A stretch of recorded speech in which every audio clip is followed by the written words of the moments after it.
नमस्कार, मैं विद्रोही जनता। दोस्तों, युवाओं के जवानी में आग लगा रही है भारत सरकार। जी हाँ, आपने बिल्कुल सही सुना। मैं आपको बताऊंगा कि कैसे भारत सरकार युवाओं के जवानी में आग लगा रही है और भारत देश के अंदर दोहरी नागरिकता तय की जा रही है।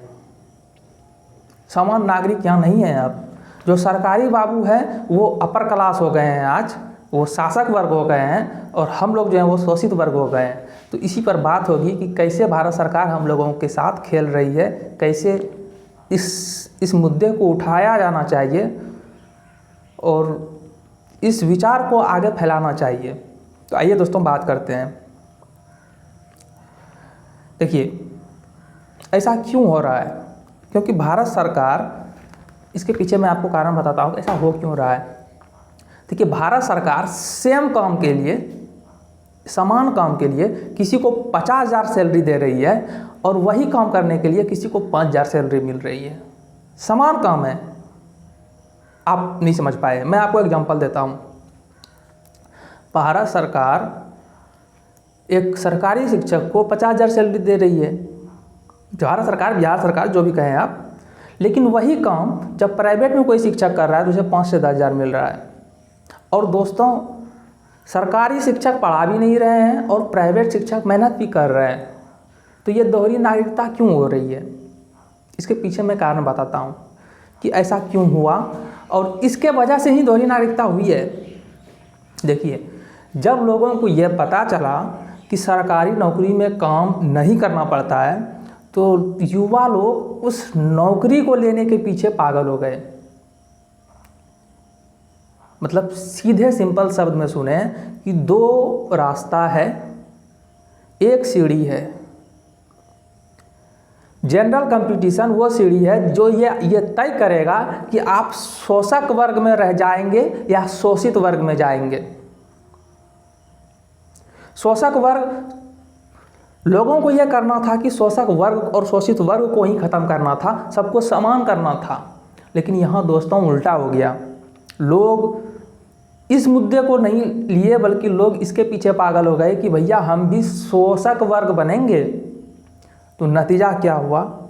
सभी युवा लोग जनरल कंपटीशन की तरफ गए। और जैसा कि पहले से ये निश्चित था कि 99% युवाओं को असफल होना है, वही हुआ। 1% युवा सफल हुए, 99% युवा असफल हुए।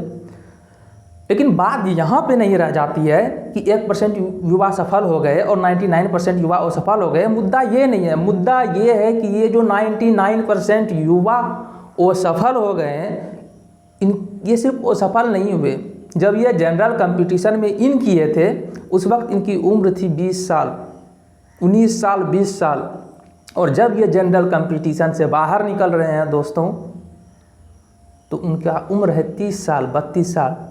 जब वो गए थे तो वो युवा थे और जब वहाँ से निकले तो वो प्रौढ़ावस्था में इन कर चुके थे। आप समझ पा रहे हैं मैं कहना क्या चाह रहा हूँ दोस्तों? जब समान काम है तो समान काम के लिए समान वेतन होना चाहिए।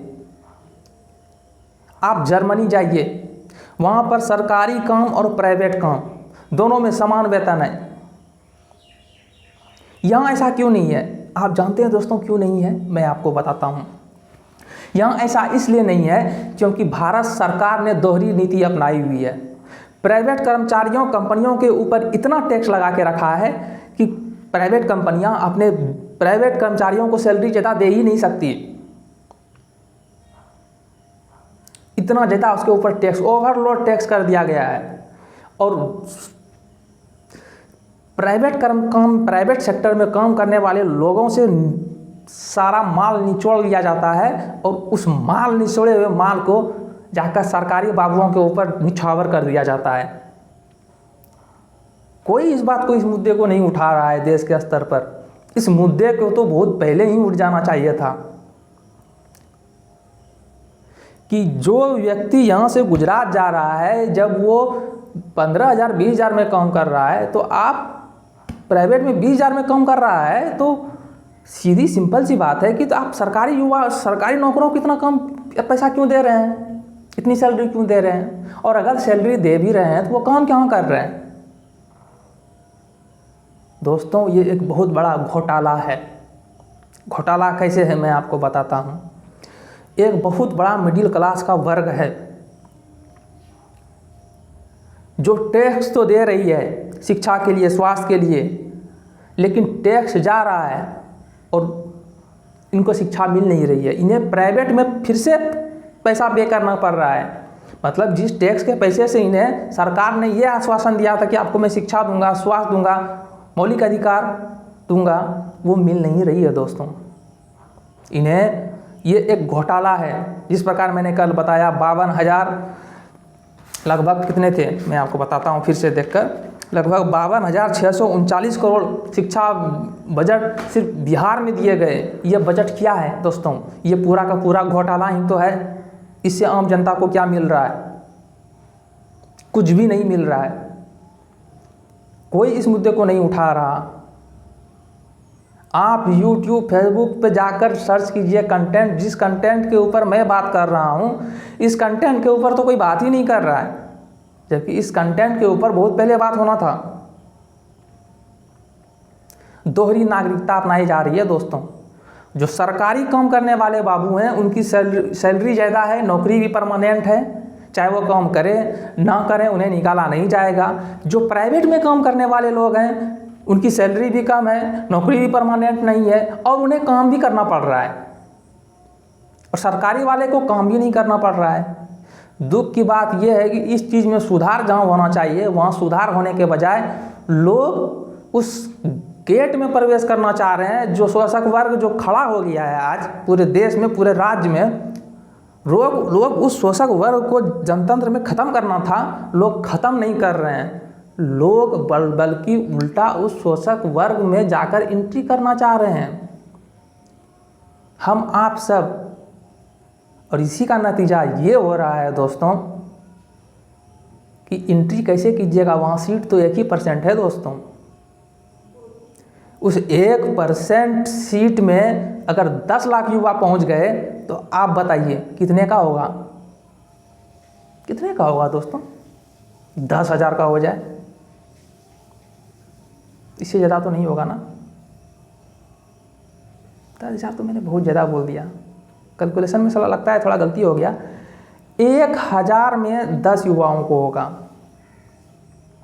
1% का मतलब है 100 में 1, 1,000 में 10, 10,000 में 100,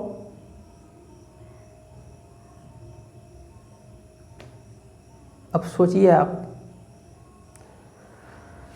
जहाँ 100 सीट है वहाँ 10,000 छात्र अप्लाई कर रहे हैं। रेलवे में जब वैकेंसी आती है तो वहाँ लगभग 60 लाख फॉर्म गिरते हैं। 60 लाख, 70 लाख होंगे कितने लोगों का, 2,000 का, 3,000 का, 4,000 का, 5,000 का। बाकी लोग क्या होंगे, ये निश्चित है कि वो असफल होंगे। दोस्तों जागिए और इस दोहरी नागरिकता जो भारत सरकार ने पैदा कर दी है इसके ऊपर आवाज़ उठाइए। सिर्फ दिन रात ये कहने से मेरा भारत महान, मेरा भारत महान कहने से मेरा भारत महान नहीं होने वाला है। अब जब 15 अगस्त का खूब देशभक्ति वाला जब पोस्ट आएगा तो दोस्तों ये जो मैंने ये वीडियो रिकॉर्डिंग किया है आप उन्हें इस वीडियो का लिंक पोस्ट कीजिए और भेजिए कि भारत सरकार अपने ही जनता को गुलाम बनाकर रख रही है। आज गुलाम कोई बाहर से नहीं बनाने के लिए आया है, आज गुलाम भारत सरकार ही बना रही है, अपने ही अपनों को बना रही है। जितना टैक्स आज लिया जा रहा है दोस्तों, इतना टैक्स कभी नहीं लिया गया। आप यकीन नहीं मानेंगे, ब्रिटिश राज में भी इतना टैक्स नहीं था जितना टैक्स आज है। आप अगर रिसर्च करेंगे तो आपको पता चलेगा कि जितना टैक्स आज लिया जा रहा है इतना टैक्स तो ब्रिटिश राज में भी नहीं था। अब मिलता क्या है, ठेंगा। भारत सरकार यह कहकर टैक्स लेती है कि हम आपको स्वास्थ्य सुविधा देंगे, सरकारी हॉस्पिटल में जाएंगे प्रखंड स्तर के हॉस्पिटल में जाएंगे तो बोलेंगे जाइए सदर अस्पताल, यहाँ कुछ नहीं है।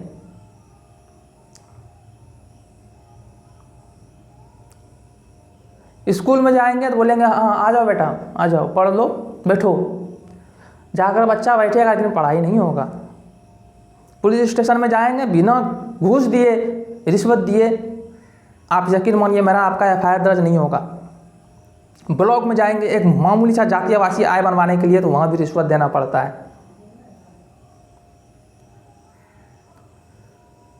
सरकारी नौकर बाबू बन गए, आम जनता नौकर बन गया। दोहरी नागरिकता इसी को कहते हैं कि एक ही देश में दो नागरिकता है, दो नागरिक हो गए, दो नागरिक का दो कैटेगरी आ चुका है। और इसके खिलाफ हम सभी को आवाज़ उठाना चाहिए। आवाज़ उठाइए दोस्तों, और इस वीडियो को ज़्यादा से ज़्यादा शेयर कीजिए। जय हिंद दोस्तों।